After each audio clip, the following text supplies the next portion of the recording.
I'm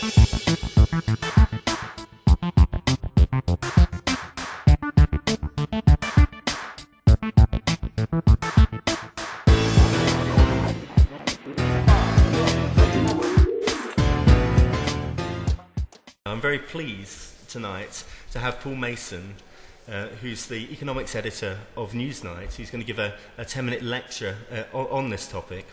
And he's writing to coincide with the first anniversary of the start of the Arab revolts in Tunisia, a book called Why It's Kicking Off Everywhere, which looks at how new social media have impacted upon how we behave and organise. So Paul's going to talk about that. We're then going to have three respondents who are going to talk for 2 or 3 minutes and give their views, both on what Paul said, but also on the topic themselves. And we're going to start with David Babbs, who's sitting to my immediate left, who's the executive director of 38 Degrees, an increasingly influential online campaigning community. Now, David helped found 38 Degrees in 2009, and since then the organisation has grown to over 800,000 members who work together both on the internet and the real world.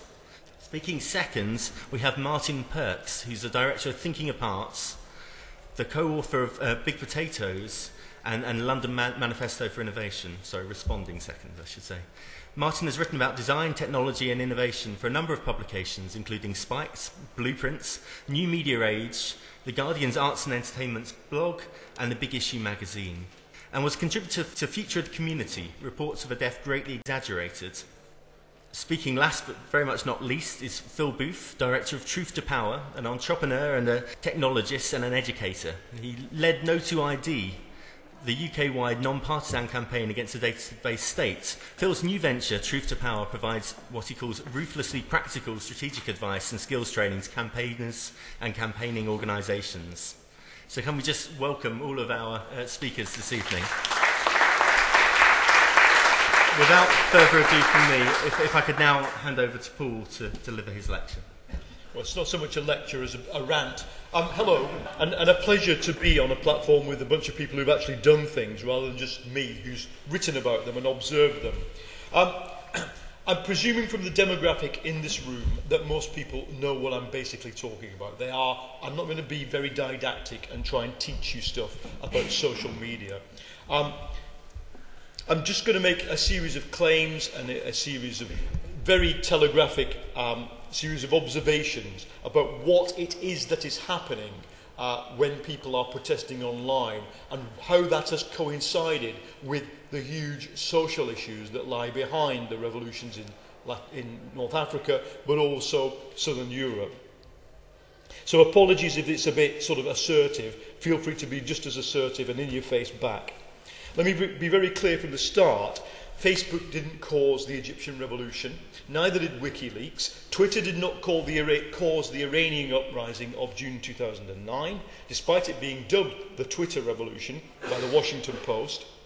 When I interviewed Coptic slum dwellers in Cairo in May, it was clear that the revolution for them had been a terrifyingly analogue experience.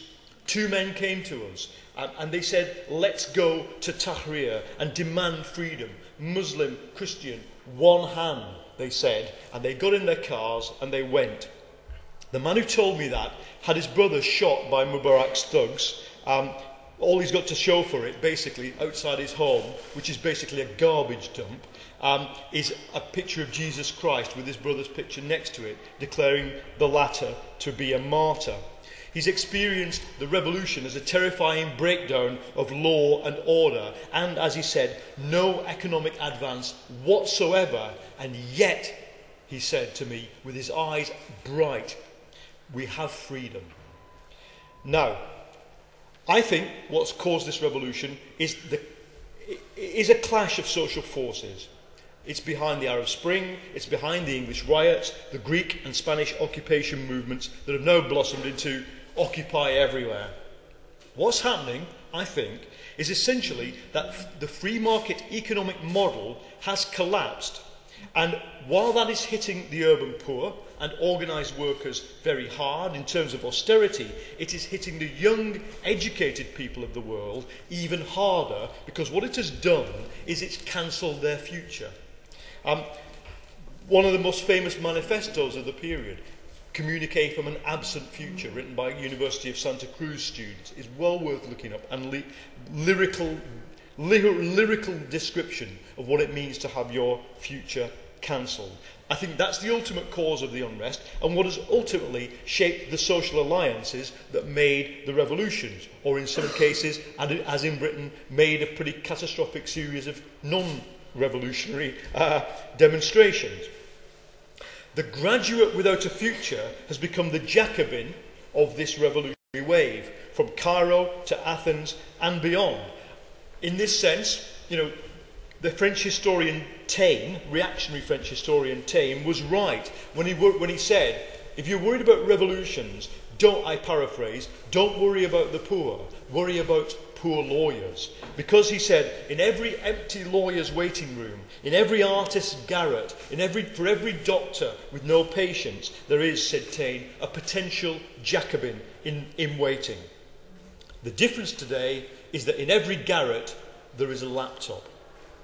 Now, students, graduates, young professionals, school students, we've seen them all on the streets from London on day X+2 when they trashed that police car, through to, you go to Tahrir Square, they are the sort of elite 2% who are leading the revolution.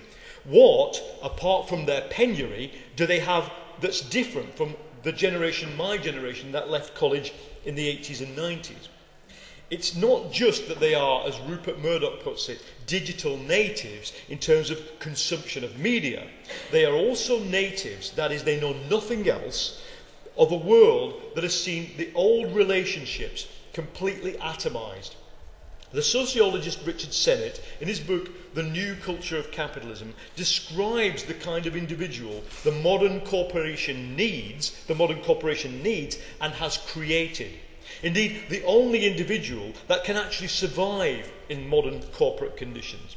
Someone with weak commitments, weak ties, prepared to live multiple parallel lives with different identities depending on where they are, with no fixed skill. Indeed, prepared to dump skills and learn new ones as the precondition of success. Dump relationships and form new ones at will. As the network has replaced the hierarchy as the model organisational structure of this phase of capitalism, and let's consider why. Because in an information economy, networks are better than hierarchies at conveying information and learning. Hierarchies, says networks theory, learn less easily. As the network has come to the fore, so the worker fragments into multiple personal spaces. He or she becomes the employee, the student, the World of Warcraft dwarf, the consumer, the surfer, the online data, if you are lucky, with the right and correct identity, indeed gender. Sennett only saw the downsides to this. He said, look, the Port Huron generation of 1962, the original New Left, the hippies, for Big Lebowski fans, Jeff is one of them, what they wanted was greater freedom and individuality and the fall of hierarchies, but, says Sennett, look, it's just left us fragmented, it's been negative, we've been unable to gel together and achieve things, and generally the experience of achieving this individualised lifestyle has been bad. Sennett wrote that in 2004. I argue what we've seen above all else in 2009-11 is that what this digital, atomised, networked workforce looks like when it gets collectively pissed off. They use the very technologies that we thought had enslaved them to link together and to fight back. Suddenly, therefore, for the first time in 30 years, protests are occurring all over the world where the methods and the culture and the zeitgeist of the protest seem more modern than those of the oppressors. Believe me, this is new. When Mubarak switched off the internet on the third day of the revolution, you've got this deadly serious situation where you've got a guy with the worst torture mechanism, apparatus, in the world, one of the biggest armies. The guy looks like somebody out of Star Trek, an evil, kind of almost sort of weird, caricatured, hyper-powerful guy. He's got the secret police, he's got the army. But the activists go on a server called hidemyass.com. That's a proxy server that allows them to overcome the internet censorship. And I sometimes like to imagine what it was like when Mubarak called his secret police chief in and said, why are these people doing it? How is it that they can still communicate? And that whoever it was had to say, Sir, Excellency, it is a website called hidemyass.com. Okay? Hard to imagine? Exactly. He couldn't imagine it. The West and its favourite dictators and its media were guilty of a massive failure of imagination. 2 years ago, it was hard to imagine the fall of Mubarak, hard to imagine the end of a neoliberal system. Mark Fisher, in his excellent and influential essay, Capitalist Realism, summed up the viewpoint. It had become impossible to imagine the end of capitalism. I argue that this also leaked over into political science. We began to invent concepts like durable authoritarianism, believing somehow that the authoritarianism of the last 200 years had been differently fragile to the kind we were seeing now. You see it as Mandelson tries desperately to save Gamal Mubarak. He writes a letter to the FT. Don't let Gamal go. He's the only liberalising, pro-capitalist, pro-neoliberal guy in Egypt. The army are in favour of state ownership, writes Peter Mandelson 3 days before Mubarak falls. See, that's what they were... for them, neoliberalism and this authoritarianism were all of a muchness. And I think the left too had almost, even the Egyptian left, when you interviewed them 2 years before, maybe we can stop Gamal winning the election. This was people who'd been tortured, people who'd been heavily repressed. Our aim is to maybe stop Gamal winning. Well, in fact, they overachieved their aim. They overthrew Gamal, Hosni, and the rest of them. Now, what's propelled these social forces onto the streets is a social crisis. The workers, the poor, the urban intelligentsia, all for their different reasons, are reacting to economic signals. But it is no ordinary crisis, I argue, because the collapse of the economic form, neoliberalism, has coincided with a major upsurge in the technological base. And anybody who spots a bit of Marxist terminology here, I absolutely unapologetically think that on this particular occasion, this tool of the technological base and the social form it takes is a very useful term for understanding what is going on. I'll try and explain why. The internet, hold on, what you've got is a major upsurge in the technological base and in human culture as well. Through the internet and mobile telephony, we've given the whole generation the sudden means to understand and achieve human freedom. To achieve freedom and choice of action and a thirst for it. Manuel Castells, one of the, you see on this we are reliant on very early, very small scale studies in sociology, but that's all we've got, the sociology of online and social activism, social media. Castells, in his famous study of Catalan internet users, concluded the more someone has a personal project of autonomy and freedom, the more they use the internet. But he says the interesting thing is, the more they use the internet, the more that reinforces their ideas about personal autonomy and freedom. So I argue what we're going through is more than just an economic crisis of the traditional form, democratic revolution, raising, as it were, social issues for my slum dwellers in the Coptic slum. It is also a rapid expansion of the space and power of the individual. But not the individual as conceived by 19th century liberalism. Because what people are doing with this technology is actually what was observed among the early geeks and gamers and multi-user dungeon users. There are actually some little studies of those worlds in the 90s that I think have become very relevant. They have multiple personalities. They have what the sociologist Margaret Wertheim has called leaky selves. The selves leak out and form a collective space online in which there is something more than the person-to-person, point-to-point, peer-to-peer even, relationship going on. There is a third thing going on. Now, this is the thing we have to try and understand and try and get our heads around, what that third thing is. Castells and others have called this leaky self, this multiple personality self, this giving self, this hyper-social self that we observe among this generation when they go online, they call it networked individualism. I think it's a very useful concept. It involves an expanded consciousness of who you are and who you are with, greater access to knowledge, new ways of managing knowledge, hyper-social ways of dealing with people on digital devices. I see even now some of you are tweeting, hopefully, this. Great, good. You are double screening. You're doing what your mother will not like when you're sitting with your parents. Why are you watching the telly and tweeting somebody? Or your partner. What is it that's so attractive about these people you are tweeting and hanging out with that is not attractive about me, the analog real partner, they say? Do they not? That's the challenge. Right, to conclude. Actually, what people are doing when they build something like Tahrir Square or the camp in Syntagma Square is responding to that very need that they have created for themselves to be hypersocial, to have the networked and leaky self constantly in contact with others. It's no mystery when you understand the sociology of online behaviour why people at the first drop of a hat then create something in the flesh world, analog world, that is a bit like it. A tent camp or a constantly in progress mass meeting. Because what they're trying to do is to tap into constantly what Wertheim calls the free dose of personal well-being you get from interacting in this way.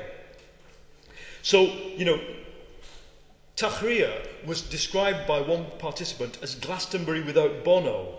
And I think many of these places are indeed like that. It's actually, in retrospect, it is no accident why festivals took off alongside the new form of technology. Or, if you want to be quite objective about this, you could say and dispassionate, all that's happened is that what festivals were doing were meeting our desire to analogize our digital interaction. But now, wow, even more amazingly, when one digitally protests and revolts, you've got the equivalent in almost every square or financial district of the country. Classic bourgeois liberalism finds this leaky self, this connected individual, very hard to cope with because it challenges the whole idea of point-to-point rights, individual rights. Who else has problems with it? Marxism and social democracy. Because Marxism and social democracy share one idea, that because of capitalism's tendency to strip away and alienate our human essence, we can only become truly social or human, truly human beings after something. In the case of Marxism, after the revolution. In the case of social democracy, after Morris Glassman or somebody has delivered for us a better social framework to create better people who don't riot, who don't steal tellies. That's the social democratic version of the same idea. I argue that the early Marx had a very interesting concept that helps explain this, and it's something that I've groped my way towards, having, as people who know me, in my teens, spent my teens and 20s reading the works of Althusser, who said the early Marx was rubbish, okay? The early Marx asks the right question. He says humanity is essentially a species being, and that what class society and capitalism does is it prevents us from being species beings.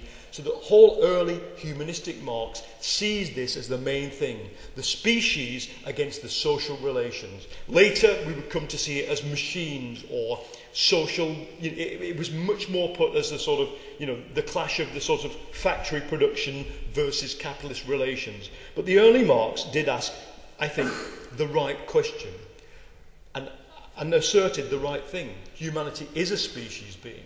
But here is the really revolutionary idea which I will leave you with. And it is a purely speculative idea. I'm prepared to wake up tomorrow and decide it's wrong. There's no proof for it. But is it not possible that what we are seeing is a generation given the means, and believe me, they are the first means. I spent my youth, my teens in the library looking for books I was interested in. Sitting in the library going, not that one, this is rubbish. I want one that challenges me. You can do that now on your iPhone. You can find stuff. It's really new. Given the newness, given the means and the tools, could it be that what this generation is trying to do is to create, out of, albeit in an ad hoc and very crude way, something close to the beginnings of what Marx described, species being, truly social being, and what a head fuck it is for anybody who thought you couldn't do it under capitalism. That's it. Thank you very much.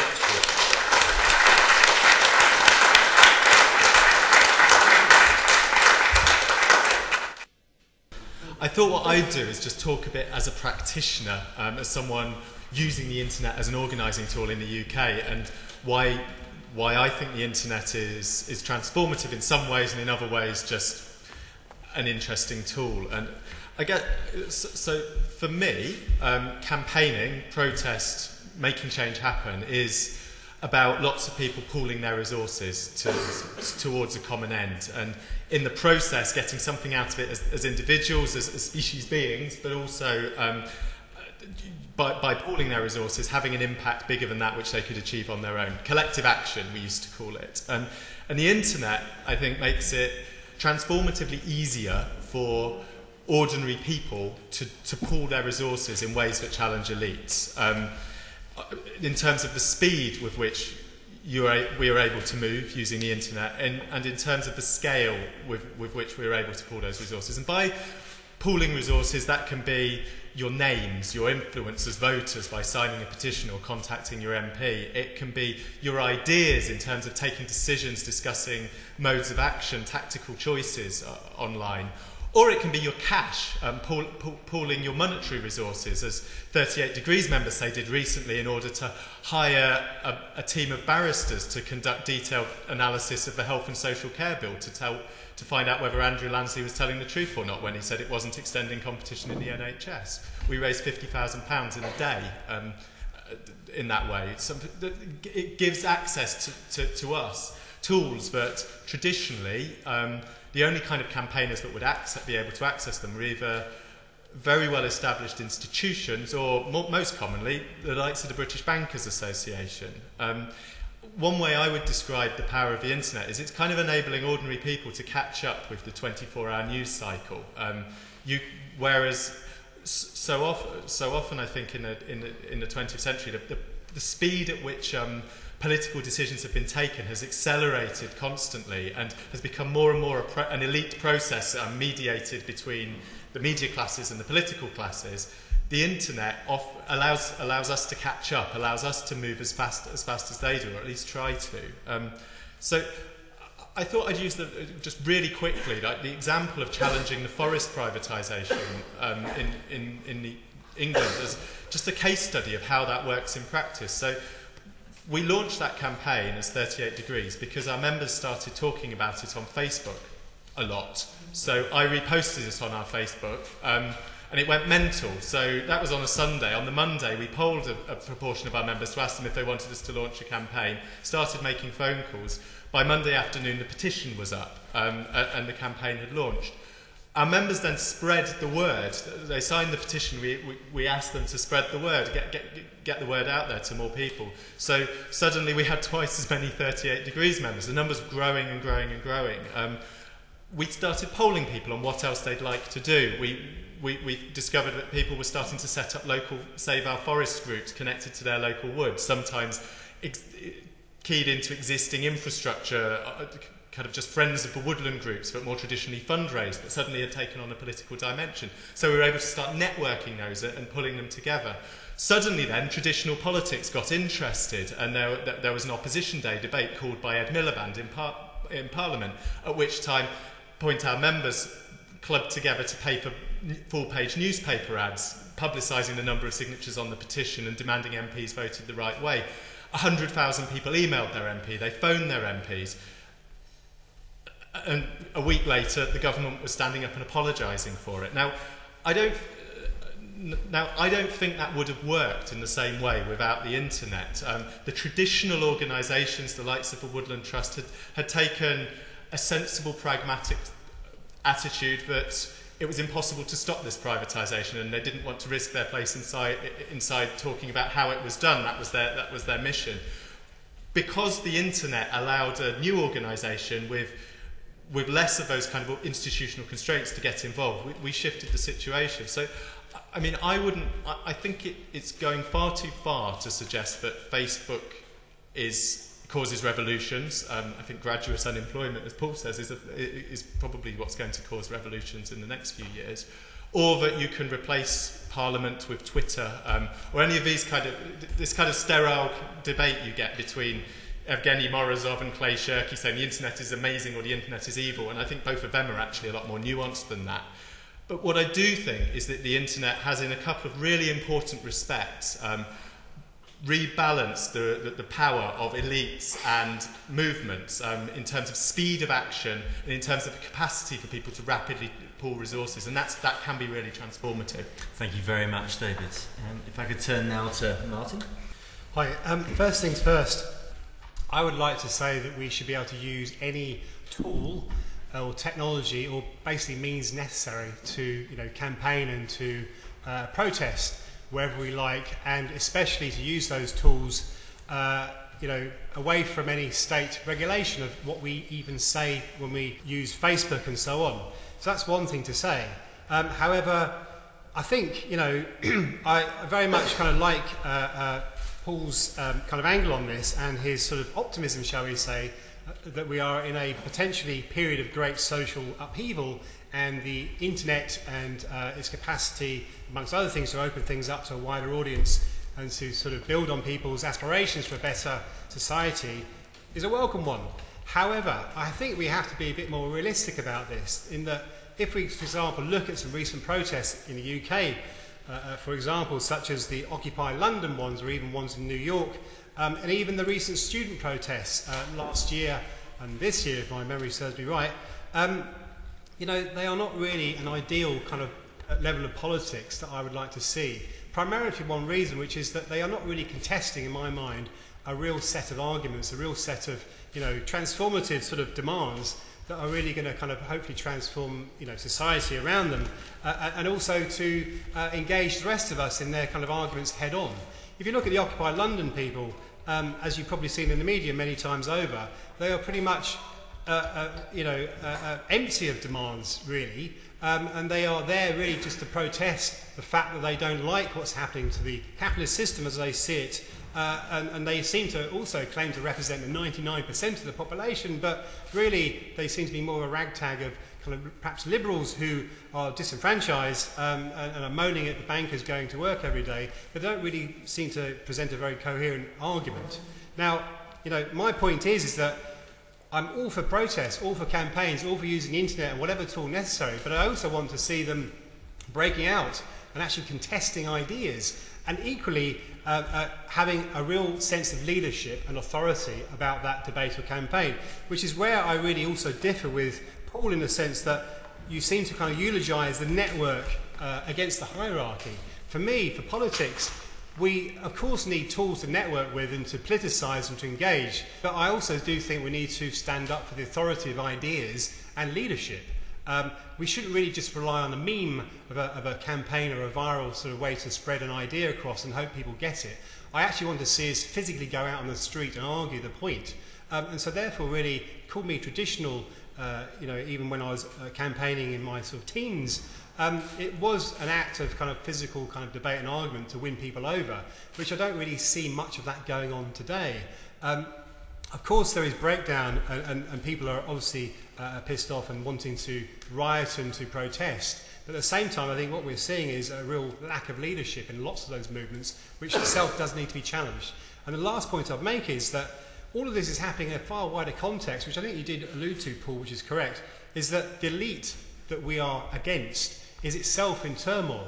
So in fact, in a lot of cases, I'd argue that we're really pushing on open doors when it comes to things like, I don't know, for example, save the NHS, no to ID cards to a certain extent, and all the educational debates that have been taking place in the market. The police can't even organise against the protesters. The protesters certainly can't make an opposition to the police in most cases. But it's equally, it seems to be with very little effort these days that we can get Cameron and his cronies, or New Labour before, to change their minds. So I think that we're in a strange moment, I agree. It's one of false hope, I think. which is a sadness in my behalf, because I do think we should use this opportunity to be far more organised and far more demanding to make some real substantial change. Thank you very much, Martyn. Finally, Phil. Thank you. I think, as everyone on the panel is agreed, network effects, when they work, can be very impressive, as can throwing petrol on a spark. You can make impressive explosions, but unless you actually channel these, the results are rather unpredictable. What you can find, you have a flashy but short-lived flare-up. You can spread like wildfire, but out of control. You can consume a lot of resources to very little effect. What I think we're seeing in the Facebook sort of Twitter arenas are that you've got a global echo chamber. Very little more. Something that is designed simply to package and rebroadcast attention-grabbing material, regardless of the content. And I think a number of people have touched on the fact that there is a lack of content in a lot of this. So, the machine is simply in search of more page views, more clicks, more retweets. It's their damn business model. So it shouldn't be any surprise that when we have direct access to the networks like these, the internet more generally, that we should see some startling first-order effects getting to first base. But as this novelty effect wears off, it's rather foolish and I think quite dangerous to assume that our opponents, the elites or hierarchies or whatever you want to call them, are too stupid or incapable of countering, subverting, neutralising, adapting to, or even adopting some of the mechanisms that are being used. And this is especially in the context where I think at least 60 companies currently profess to be able to deliver the capacity to any government or intelligence service, not simply to tap or surveil individuals, but to suck up the entire telecommunications traffic of a nation, to post-process entire communities when they do get organised. Most network interventions are, I think people would admit, pretty much tactical, useful in individual skirmishes, but far from decisive in the most complex and extended battles that we need to have. We should be very aware and beware of the convenient illusion of self-organising networks, as David has illustrated, as I'm sure Paul has come across. It comes down to people, and Martyn said, people actually do organise things. Self-organisation, pure self-organisation, is evolutionary in nature, and it's inherently unpredictable. Revolutionary change maintains a relentless focus on specific goals and targets and prosecutes them on all sorts of fronts. There's a further uncomfortable truth that direct access via the network, and Martyn said this as well, that you can get to lots of people, but if you're only talking to people like you, you're not actually going to change things. You're not going to change the debate. And this was one of the things that I think Eli Pariser, the guy who one of the co-founders of Move On, called the filter bubble. He blamed the search engines and personalisation algorithms for locking people into these echo chambers. But a danger for clicktivism is that it simply creates bubbles of its own, presents binary choices. You're with us, you're against us. It exacerbates polarised debates. It rebroadcasts to the converted or the sympathetic, but fails to engage or to challenge or to converse with, much less to convince all the rest. One, I see your early marks, and I raise you another 19th century social theorist, Gustave Le Bon. What we see in a lot of these, certainly in the West, revolutionary movements mediated by social media, is a crowd phenomenon. Le Bon described the crowd as an infantilized group mind that was very emotional, that was very labile, that was very unpredictable, that was incapable of articulating its demands, but was capable of charging around in all sorts of directions without predictability. And I think that's what we're seeing in these festival encampments as much as anything. not a coherent species mind, but an incoherent mass mind, crowd mind. The second point is a different way in which elites or institutions or technocracies can use the internet to abate movements, not just by oversight and control, as Phil, direct control and attacks on the network points, as Phil's alluded to, but also by simply using those mechanisms to suck people up. The institution of the e-petition has been a glorious innovation for British civil service in particular, whereby people can click on a button and say that they agree with something, and then they feel they've done something. And all their energy is dissipated because they know they've participated in the process. Thank you very much. Was a point at the front here? I was just wanting to ask people about the downside of social media. I mean, it is obviously a useful tool for niche marketing, for campaigning, but for the corporations that own them, it's also kind of like a data farm. And there are issues around privacy, and now with kind of Google Plus wanting people to have the real names policy. I don't know how people think that will work, because if you've got your real names, how are you going to be an activist in a repressive regime? And I just wanted to find out people's opinions on that. Thanks very much. I'd say the panel's view on the real emphasis social networking has on number and volume over content, because it seems to me that what's replaced the meaning of social engagement is actually just the volume of likes or supporters you have on these various applications. So I wanted to hear your opinion on has number and volume replaced meaning and content? I was really interested by your speech, but I'd like to know whether or not you think the flippant nature of social relationships online discounts those relationships from actually forming an informal relationship, one that you have in the private sphere that you can express publicly, and whether or not you think revolutions online are sort of revolutionary politics without constituency, because those social relationships are so flippant, and because of that, whether or not, I mean, you brought out Marx, but doesn't that discount the idea that these revolutions could represent a sort of social base?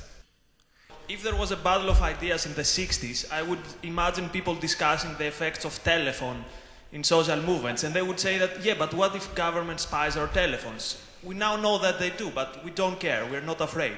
Second point, in April I was in a social movements conference in Manchester, and a person many of us know and trust, Maria Grasso, made the research on clicktivism with her research team from Southampton, and the results were quite surprising. They have shown that clicktivism is a myth, and actually people who participate in social, who are active in the internet are equally active in real life. So you don't have that many people as you think clicking like on Facebook and then not going to the streets.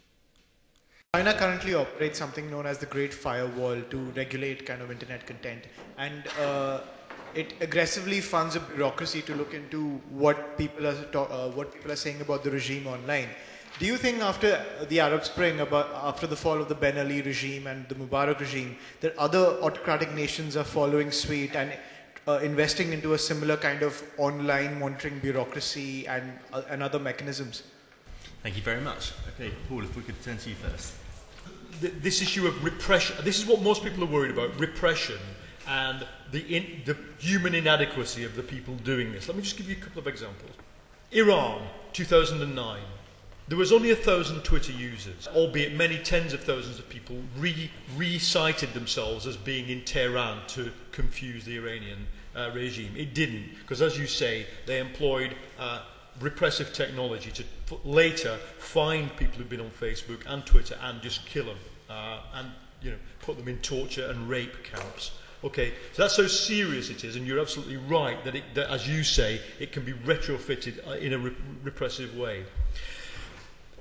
The first thing I want to say is, if you look at the social media output of people during the Iranian Revolution, what it mainly was YouTube videos. And the YouTube, the means of spreading them actually was mainly email by the end of it, and then ultimately proxy servers and all the rest of it.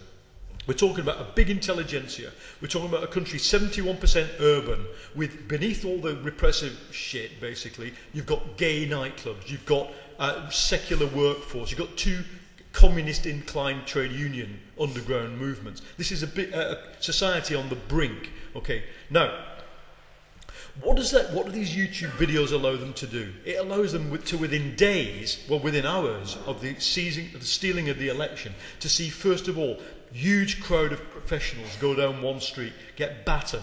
Who are they? Okay, there's a brilliant one I'm referred to in the book. You can look it up. Just type in karate kicking Iranian woman.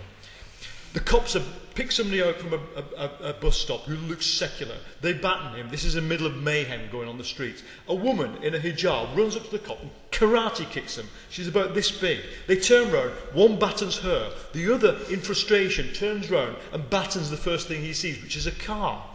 Now, what is important about this, as a social historian, I've written books about the Paris Commune. If I could get that video from the Paris Commune, then think what a PhD I could write. Out of 10 representative YouTube videos of what went on day one of the Paris Commune. Just imagine, or if you're social historians, imagine your specialist subject. You suddenly got that. What the social media does is allow the participant to see the history as it's being made. They can say, do you know what? This, in a completely different part of my city, has caused this woman in a hijab to karate kick two cops. This is a deep revolution. This is not just the students. This is not just the intelligentsia. Okay, now, it failed. And one of the reasons it failed is because it socially did not become deep enough. It didn't do what the Egyptian revolution did do, that is, those students weren't able to reach into the workforce for specific reasons. One other thing, though, from Iran, it's the best worked example we have so far, apart from China, of cyber repression. And now, they did track people down and they did repress them. But one thing I think does militate against one of the conclusions somebody else said on the panel is they ordered 10,000 members of the Babbs militia, which is basically a bunch of redneck good old boys who are the mass base of the regime, to set up their own blogosphere. Now, what do you imagine that blogosphere is like? Do you think anybody is going to be convinced by it? Do you think it's going to be anything other than a closed echo chamber, in any way convincing or doing the job of polluting and cyber repressing everybody else? I think that the besieged blogosphere is not going to be one of the things that goes down as a successful means. And I think there is a mismatch between the ability of open, freedom-inclined, autonomy-inclined people to use this technology and people whose inclination is otherwise. I guess I'll just come back on a couple of the kind of big critiques of digitally enabled activism. The first thing, this idea that it's vacuous, that there aren't ideas at its heart. And I came here from the Occupy London. I had a conversation with some people there just to kind of... I don't know if 38 Degrees members will want to support that. I haven't polled them yet, but it seemed worth having a conversation. And I think the way they would put it, the Occupy London people, is that they feel there is a debate but wasn't happening about political economy, and they are creating a space in which to have that debate. And it's quite a cold and high commitment way to start a debate. But for a start, they do have demands. There is a little flyer with some top-line demands on, but they're also very upfront about the fact that they don't know the solutions, and they've started something. And I think that probably comes back to what Paul was getting at, about a different way of getting to ideas and a more collaborative, networked approach. But I think the idea that those participating don't recognise the importance of ideas is flawed. We see that with 38 Degrees members as well. We have huge amounts of conversation and discussion about what we do, digitally enabled. I think the other idea is this idea of the mob, the Gustav Le Bon point, which we get a lot as a campaigning community from decision makers. Now, my sense is that, for a start, say, Lord Paul Tyler wrote an attack piece in The Guardian last week where he described 38 Degrees members as renter mob and said they didn't understand how the House of Lords worked properly, so they had no right to get engaged with it. Quite a number of our members got in touch with Lord Tyler and gave him a right flaming, as you'd expect. But one point that one of our members made to me was that, you know, if I act on my own, I'm powerless. If we act together, they call us a mob. But I don't feel like a mob. I know what I'm doing. I'm just working with lots of other people who happen to agree with me. And I think one of the ways of judging this is by those participating. Do they feel like they're a mob, or are they actually engaged intellectually? And I'd say there's a lot of evidence it's the latter. Thanks very much, David. Martyn. Just a quick point. I mean, you know, I agree that, you know, obviously people in the Occupy London thing must have some ideas about what they demand and need. But I also think that we've just sort of forgotten how to create a sort of political campaign as you might have seen maybe 20 years ago. Of course, the social circumstances have all changed, that we don't particularly like political parties as we once knew them as. But equally, there is nothing to be afraid of about having some very strong ideas and creating a manifesto or an agenda which you've argued the teeth around and then present to the public and then to kind of build a constituency for.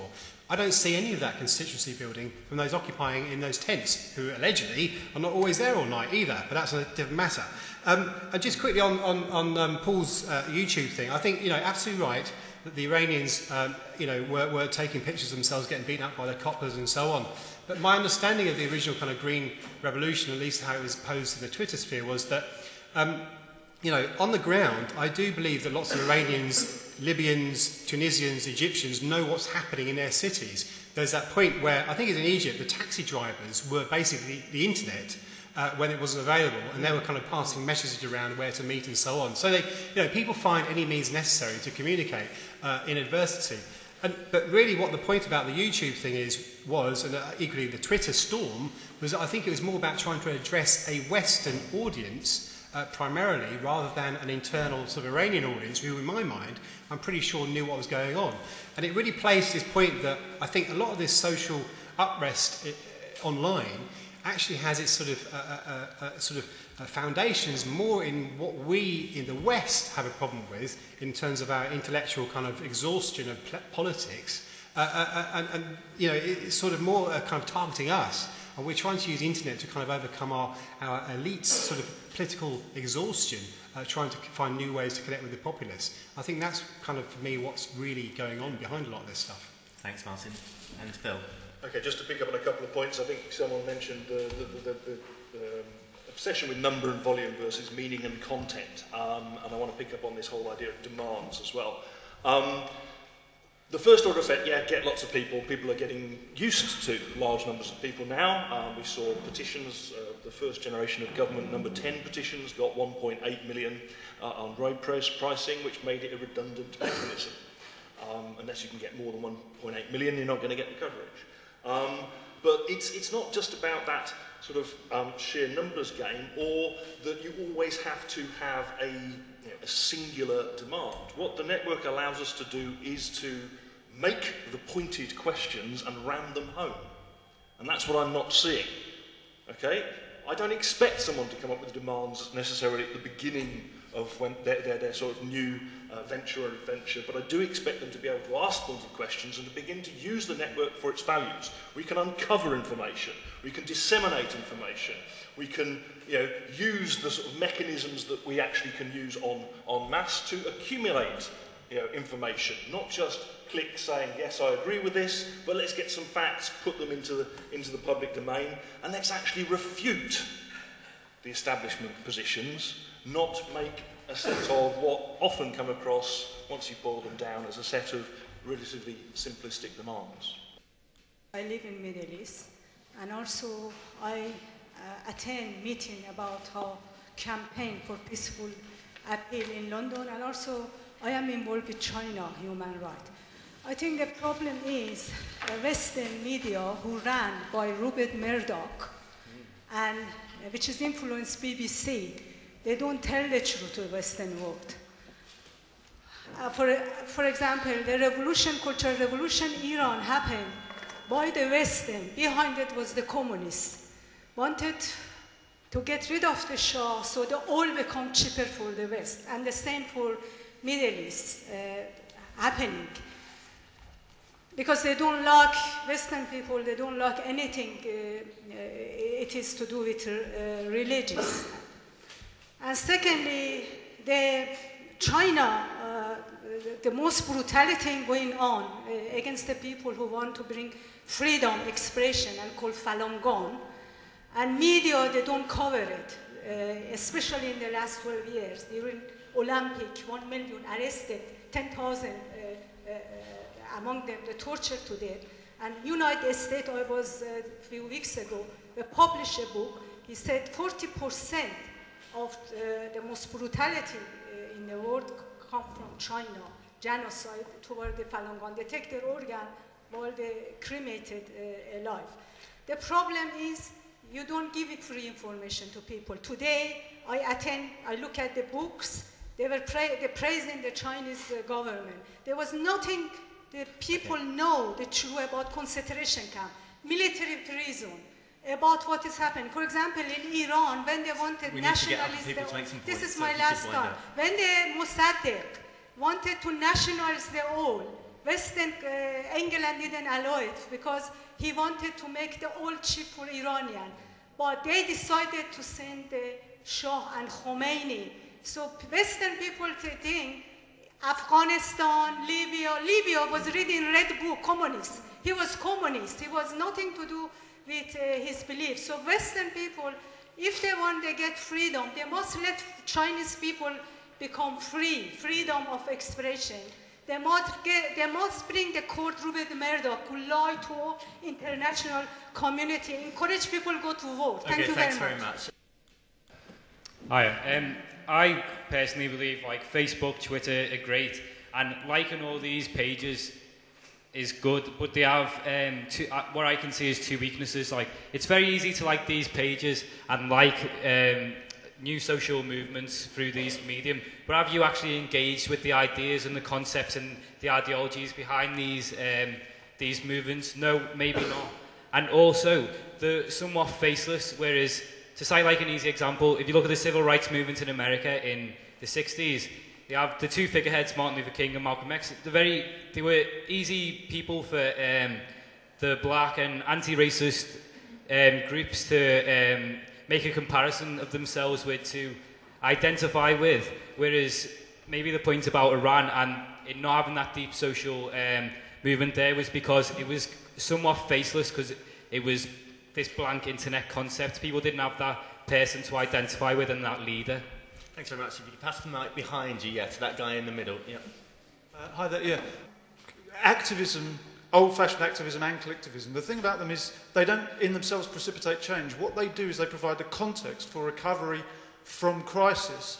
The crisis itself is always self-inflicted by the powerful. The biggest thing that happened to everyone in this room, whether you were born or not, is that in the middle of the last century, effective legislation came into place which transferred serious wealth from the rich to the poor. Now, that happened. The way in which that happened was determined by the activists because they provided the context. But the reason it happened wasn't because of the activism. So I think that it's too early to say at the moment whether collectivism is achieving anything or doing anything. What it will do is it will provide the context for the recovery from the forthcoming crisis. That's when I think we'll be able to say much more deeper things about all the interesting ideas that people have raised. Thanks very much. If you could pass the mic to the guy just behind you there, well, I had a point to David and a brief one to Paul. I'm familiar with Clay Shirky that you mentioned, David, and his book Here Comes Everybody, and interviewed him a while back. And it occurs to me that actually part of the problem with his thesis is that, yes, you can have more people doing less and have a bigger movement, if you like. But it really depends on how much people are prepared to do. And if they're only prepared to click, that's a very much smaller commitment than many people here have made and still make in doing stuff on the streets, going on demonstrations, etc. So I'm not sure just having a mass actually ultimately makes a qualitative difference or make things better. And Paul, I'm intrigued by your thesis, and it does require some serious engagement. I think we need to distinguish where the agency is in this discussion. Is technology the agent or are humans the agent? Now, Paul, you've identified rightly, I think, social change as being the agency. But I do wonder why people take up the kind of technologies that they have taken up. And I wonder to what extent, in a way, it's to actually avoid engagement with debate and avoid being pinned down to anything, particularly in the developed world, I find. I observed many years ago that we went from blogging, which was insubstantial enough, to tweeting, which is, paltry by comparison. And in a way you find online, it's very hard to pin people down to any particular argument or view, or to find a constructive thesis or manifesto that they have. It's like nailing jelly to a ceiling in a way.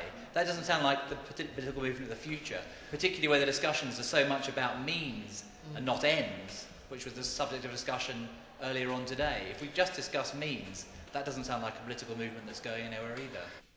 I think Paul's picture is definitely worth engaging with and very interesting, but there is this idea that the online world is somehow manifested in the camps, and this is what people are kind of tending towards. But in the ideology, which is there, this sort of anti-ideology and anti-leadership leadership, what you seem to find is that it gives it actually a strange new role to the old press, if you like, the old press and the old media. Because instead of having a leader that you can go and talk to, or instead of having a coherent idea that you can debate or get other people onto a debate, what you find is you get somebody reporting on the TV saying, this is what I found when I talked to the people in the square today. And they become somehow prophets of these new movements. And they seem to take on new roles in themselves, which is, in a way, very strange. It's as if the movements in themselves are not capable of generating the ideas. And I think the last thing I'd say is if you look at the ideas that are generated, if you can sort of find them, then they are the ideas of the echo chamber, which is coming back from the old media anyway.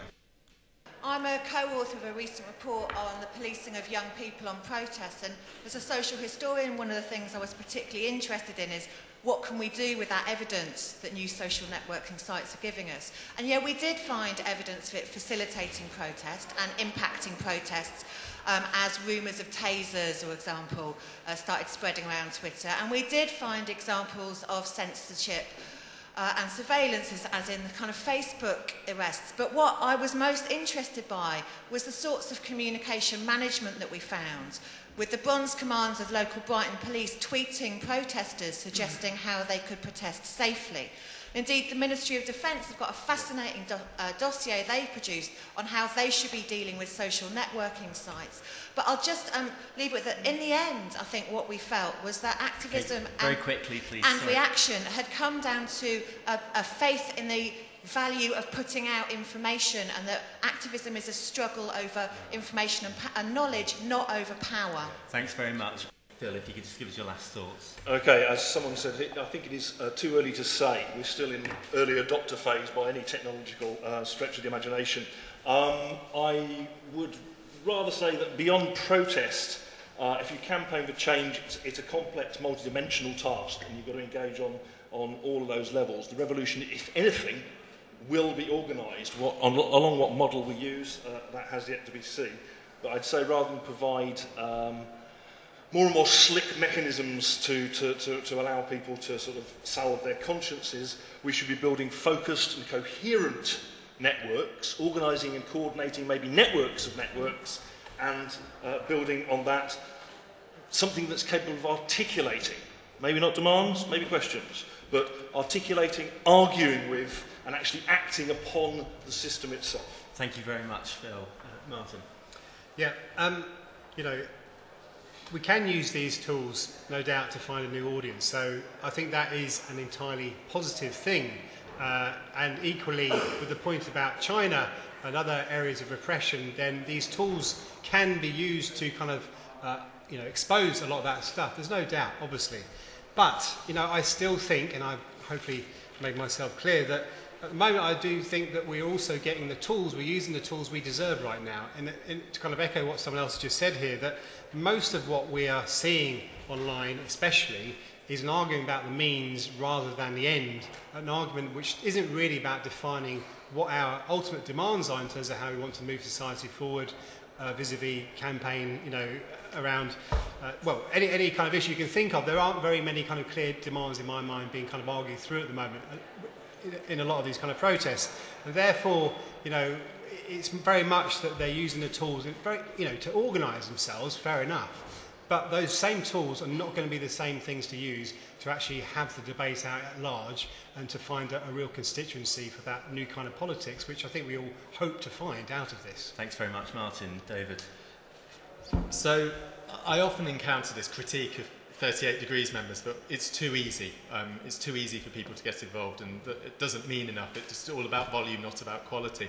Often that's a kind of elitist attack, a kind of snooty, you've got to earn the right to get involved. I think more where it's coming from here is it's not creating the kind of people we need to create, aware, engaged people. Now, my experience of what 38 Degrees is doing, and what I think lots of other online-enabled campaign communities are trying to do, is creating entry points for people. So the first thing they do, it may be sign a petition or start following us on Facebook.